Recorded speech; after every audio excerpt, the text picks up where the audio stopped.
mo, ha? Akala mo aatrasan kita? Ha? Yan ba ang akala mo? Ha?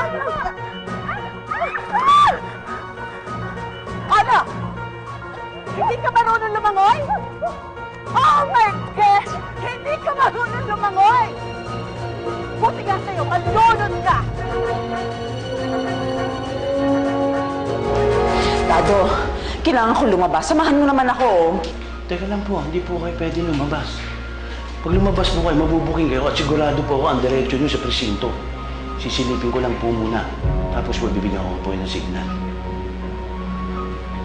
Sige, please. Hindi mapapanatag ang kalooban ko hanggat sinasaktan niyo rin ang anak ko. Sige po, hintayin nyo lang po ako.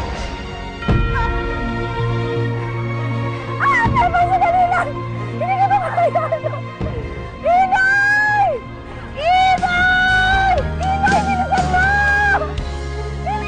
Ibigin ka kahuli sa yakap mo't sa iyong halik.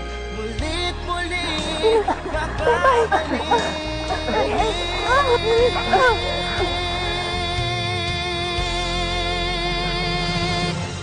Magkaibang mundo.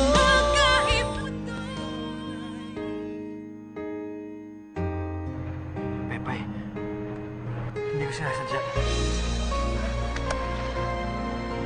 Pasensya ka na, hindi ko talaga sinasadya. Princess!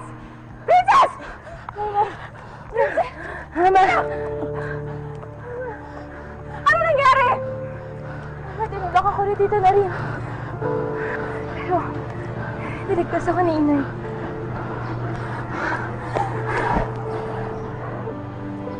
Salamat, Inoy.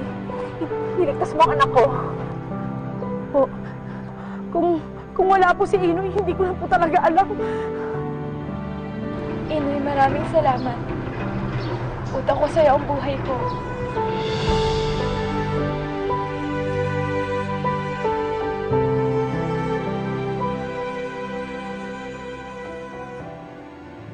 Kabahan ka na, Barhan. Nahalikan na niya ang babaeng iniibig. Bakit ako kakabahan?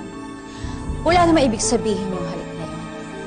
Aksidente lang na yan. Aksidente nga ba o itinakda? Di mo ba napapansin na pinaglalapit sila ng tadhana? Alalahanin mo, ang isang simpleng halik ay nauuwi rin sa wagas na pag-ibig. Ito ang tunay na halik ng pag-ibig? Ha! Kahit nasagip ni Elfino si Princess, hindi masasagip ni Princess Elfino dahil hindi niya itong mamahalin.